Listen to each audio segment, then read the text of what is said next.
వాళ్ళలోనే ఇప్పుడు కవితను బీజేపీ పంపించి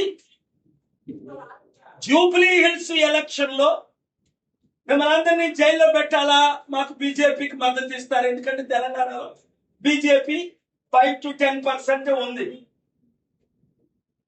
సిబిఐ, ఈడీ, ఐటీ లేదా ప్రిజన్స్ ఏం కావాలి, మాకు మద్దతు ఇస్తారా, మీరు జైలుకి వెళ్తారా? ప్రజాస్వామ్యం ఉన్న పార్టీ అన్న బీజేపీ ప్రజాస్వామ్యం లేదని గత మంగళవారం తెలిసిపోయింది. రామచంద్రరావు అనే నా మిత్రుడిని ఒక బ్రాహ్మణాయన్నే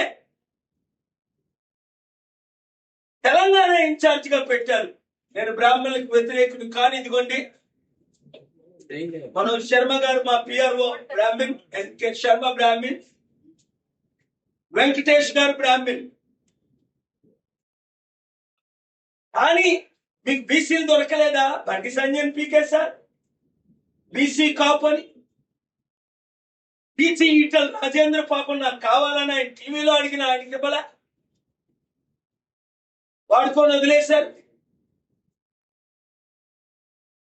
అరవింద్ కాపు బీసీ, వాళ్ళ ఫాదర్ విగ్రహాన్ని మీరు ఓపెన్ చేస్తారు చనిపోతే అంబేద్కర్ కి ఇది వీధికే విగ్రహం.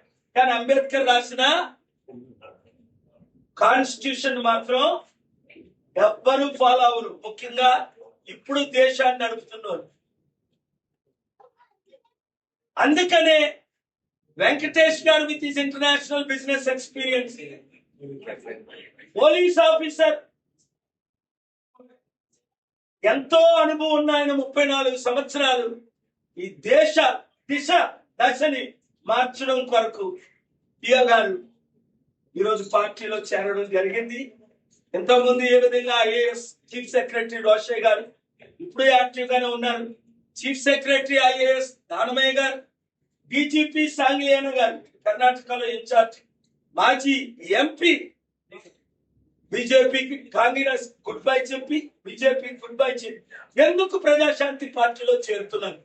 ప్రజల పార్టీ, శాంతి చేకూర్చే పార్టీ, అభివృద్ధి చేకూర్చే పార్టీ, అప్పులు తీర్చగలిగిన పార్టీ, అన్యాయాన్ని అరికట్టగలిగిన పార్టీ, మహిళలకు న్యాయం చేయగలిగిన పార్టీ, నిరుద్యోగులకు ఉద్యోగాలు ఇవ్వగలిగిన పార్టీ, ఉద్యోగులకు టైంకి జీతం ఇవ్వగలిగిన పార్టీ. వీళ్ళలాగా లక్షల కోట్లు ఆంధ్రప్రదేశ్ లో 10 లక్షల కోట్లు, తెలంగాణలో 10 లక్షల కోట్లు అప్పు చేసి సృష్టిస్తా సంపదని, నేను సృష్టికర్తనన్న ఆయన ఎక్కడా కనబడటం లేదు. ఈ రోజు దాక్కుంటున్నారు, అప్పులైపోయాయి. కనుక బీసీ నినాదం తీసుకొచ్చిన బీజేపీ బాణమైన జూబ్లీ హిల్స్ ని గెలాలనుకుంటున్న కవితను మీరు నమ్మొద్దు, ప్యాకేజ్ స్టార్లను మీరు నమ్మొద్దు. అప్పుడు చెప్పానా లేదా షర్మిల గురించి? ఇది కాంగ్రెస్ వాళ్ళు పంపిన బాణం మరలా కాంగ్రెస్ లో చేరిపోద్ది. ఈ షర్మిల రెడ్డి సొంత పదవుల కొరకు పార్టీలు పెడతారు, పదవులు తీసుకుంటారు. ఇంకొక ఆయన ఉన్నాడు ఆంధ్రప్రదేశ్ లో యాక్టర్, ఆయన పేరు 100 సార్లు ఎత్తా, వేరెత్తడానికి కూడా ఇష్టం లేదు. రోజుకో పార్టీ, ఓటుకో మాట ఆడుతుంటాడు. అలాంటి వాళ్ళు మనకొద్దు, ఇలాంటి వారు కావాలి.